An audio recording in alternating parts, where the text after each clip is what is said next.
আজকে আমার স্টাইলের একটা চিকেন তন্দুরি রেসিপি নিয়ে চলে এসেছি। এটা খুব সোজা। এইভাবে চিকেনগুলোকে পিস করে নিয়ে আসবো, বড় বড় চিকেন, ব্রেস্ট, লেগ সব এইভাবে, আর সাইড দিয়ে এগুলো বেশ কেটে কেটে কেটে কেটে যাতে মশলাগুলো ঢোকে সব কিছু। তো ঠিক এইরকম পিস আপনারা চাইলে বড় পিসও করতে পারেন।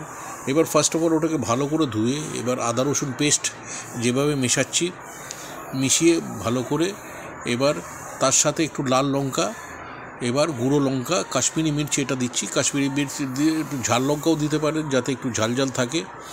এইভাবে এই ঝাল লঙ্কা দিয়ে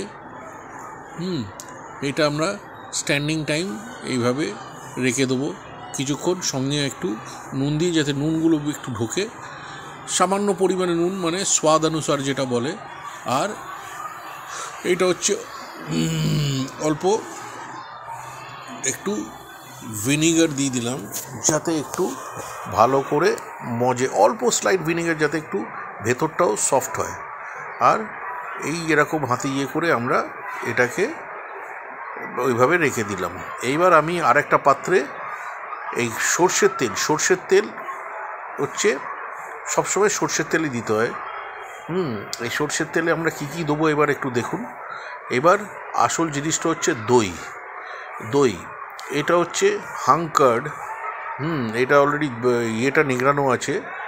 হ্যাঁ, আবার আলাদা করে এটা বার করে অলরেডি জলটা নিগড়ানো আছে, দেখছেন একদম জল নেই, এটা একদম জল ছাড়া। অলরেডি জালটা আমরা আর একটা ইয়ে দিয়ে বার করে নিয়েছি, ওটাকে ঝুলিয়ে সাইড দিয়ে। ঠিক আছে, আপনারা যে কোনো উল্টো দিকে একটা ফুটো করে ঝুলিয়ে রাখলে ওই সাইড দিয়ে জলগুলো বেরিয়ে যাবে। হ্যাঁ, তার উপরে আমরা দিচ্ছি গরম মশলা। এটা হচ্ছে পিওর গরম মশলা, যেটা সানরাইজ শাহি মশলা। এবার ইয়ে করে আর একটু এখানে ধনে গুঁড়ো, আর এখানে লাল লঙ্কা আবার দিচ্ছি। ওই ধনে জিরে পেস্ট গুঁড়োটা একসাথেই আমরা দিয়ে দিলাম। এবারে লাল লঙ্কা পেস্ট।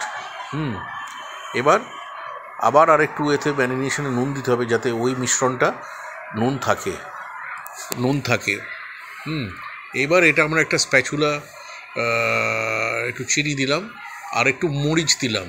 আর এটা হচ্ছে কাসুরি মেথিটাকে ভালো করে গরম করে একটু ইয়ে করে ভালো করে দিয়ে এবার স্প্যাচুলাটা দিয়ে আমরা ভালো করে ওটাকে গ্রাইন্ড করতে হবে।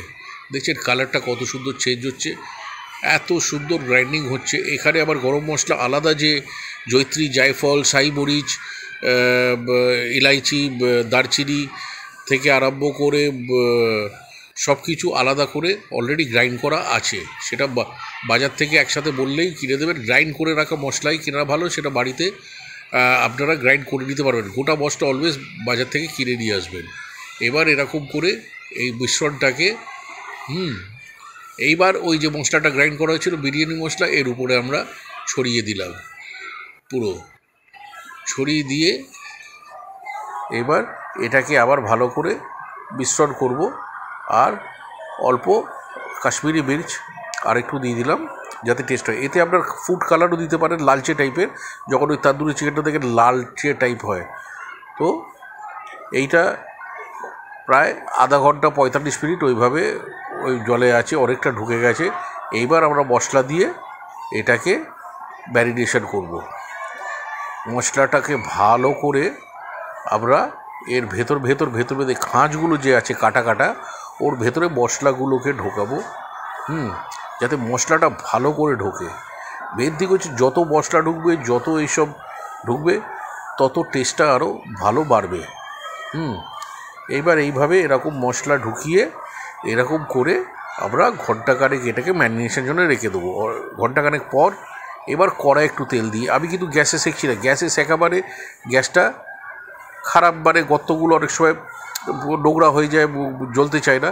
তো আমি এটা তাওয়াতে একটা দিয়ে 1 ঘন্টা পর এটা বার করে এই মিশ্রণটা একবারে কত সুন্দর দেখুন ঢুকে গেছে।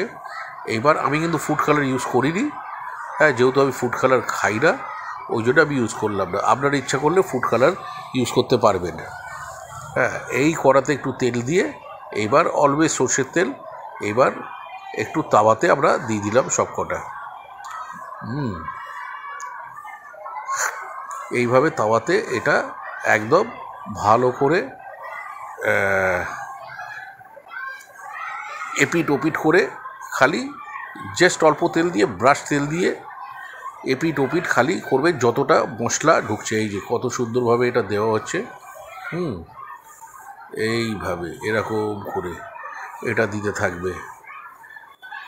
থাকবে আর গ্যাসটাকে একটু স্লো করে দেবে। গ্যাসটা বেশি দিলে পুরো কালো ওই মশলাগুলো কালো হয়ে পুড়ে যায়।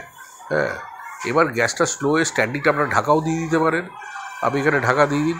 স্ট্যান্ডিং মোটামুটি 25 থেকে আধা ঘন্টার মধ্যে ও পুরো এপিট ওপিট করে সব একদম পুরো ভালো হয়ে যায়। তো এখানে বাটিতে যে মশলাগুলো আছে এইগুলো আরও কিছু কিছু করে ভেতর ঢুকিয়ে দেবে। এই দেখুন একবারে লালচে একদম হয়ে গেছে।